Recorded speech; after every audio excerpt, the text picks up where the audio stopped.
Welcome to This Explainer. Today, we're tearing down an absolute juggernaut of modern publishing. We're going to take Yuval Noah Harari's massive bestseller, Sapiens, A Brief History of Humankind, and really pull it apart. But we're not just going to analyze it as a history book. No, we're going to look at it as a masterclass in intellectual product design. I mean, how exactly do you take 13.5 billion years of history and engineer it to go completely viral? Let's get into it. Here's our roadmap for today. We'll start with the Sapiens phenomenon, trace its incubation in the course-to-book pipeline, break down its core value proposition with the reframe hook, and analyze its scale architecture. Then, we'll hit the influencer effect before finally looking objectively at the market pushback. All right, Section 1, the Sapiens phenomenon, focusing on its sheer global market dominance. 16 million. Sapiens didn't just sell well for a nonfiction history book. It reached a staggering 16 million copies sold worldwide. For a deep dive into evolutionary biology and ancient agriculture, that number is literally unheard of. It completely shattered the academic niche and became this universal cultural touchstone. To really wrap your head around that global scale, just look at the spread. It was translated into 65 different languages. It sat on the New York Times Bestseller List for 182 weeks. That is over 3.5 years. And 96 of those weeks were consecutive. It even took home China's Top Book Award back in 2014. We're looking at a truly borderless intellectual product.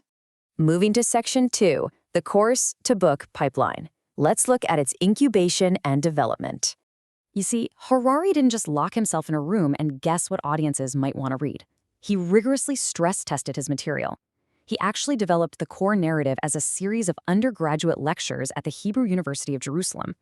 He was refining his storytelling live, figuring out exactly what kept his students engaged. That live feedback loop led to an initial Hebrew release in 2011. And once he proved the concept there, it was translated and launched globally in English in 2014. From there, the product lifecycle just kept expanding, eventually spinning out into beautifully illustrated graphic novels and multimedia projects. Section 3, the reframe hook. This is all about strategic contrarianism. Notice how Harari takes a universally accepted human achievement and just flips it entirely on its head. The agricultural revolution is pretty much always taught as our great leap forward, right? Well, instead, Harari provokes you. He frames it as history's biggest fraud. He argues that trading a varied hunter-gatherer diet for backbreaking farming labor didn't actually improve individual lives. It just allowed the human species to multiply at the cost of individual misery. Basically, wheat manipulated us into planting it everywhere. It's a massive, sticky paradigm shift. And he takes that exact same framing mechanism and applies it to our modern world. He reframes fundamental concepts, things like money, human rights, nations, religion. He categorizes the whole shebang as shared fictions or imagined realities. His argument is that humans rule the world simply because we're the only animal that can cooperate flexibly in massive numbers. And we pull that off by collectively believing in these shared stories. It immediately, almost viscerally, changes how you view your own society. Okay, Section 4, scale architecture. How do you structure that kind of complexity? I mean, you can't just dump all of human history onto a reader. You'd lose them instantly.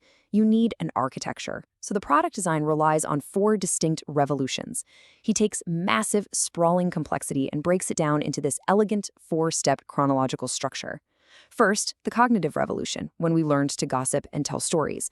Then, the agricultural revolution, when we settled down. Step 3 is the unification of humankind, when empires, money, and religion connected us. And finally, the scientific revolution, when we admitted our own ignorance and gained godlike power. It gives the audience a perfect, highly digestible mental map. Anchoring that very first step, the cognitive revolution, Harari uses incredibly striking visual and historical evidence.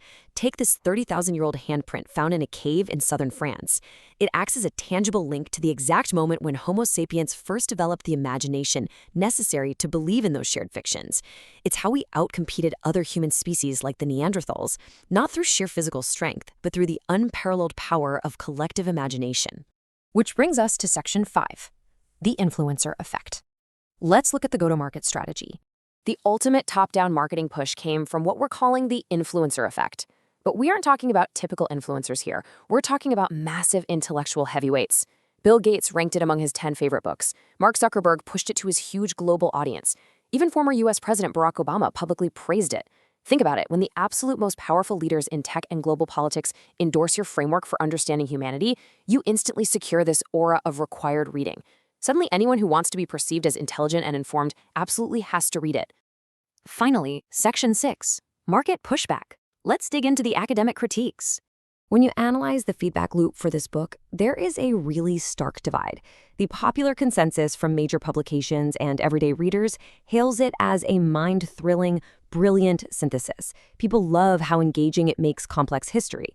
But if we flip over to the academic critique, anthropologists, evolutionary biologists, and historians flag some pretty significant issues.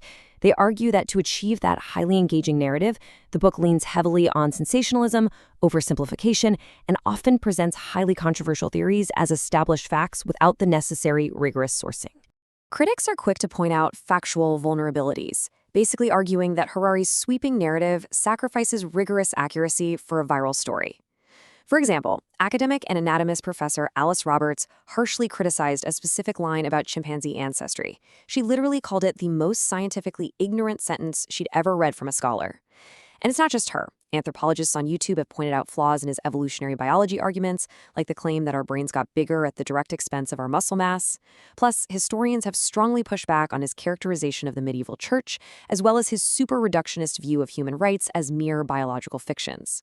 So, all of this brings us to the core tension of this entire explainer.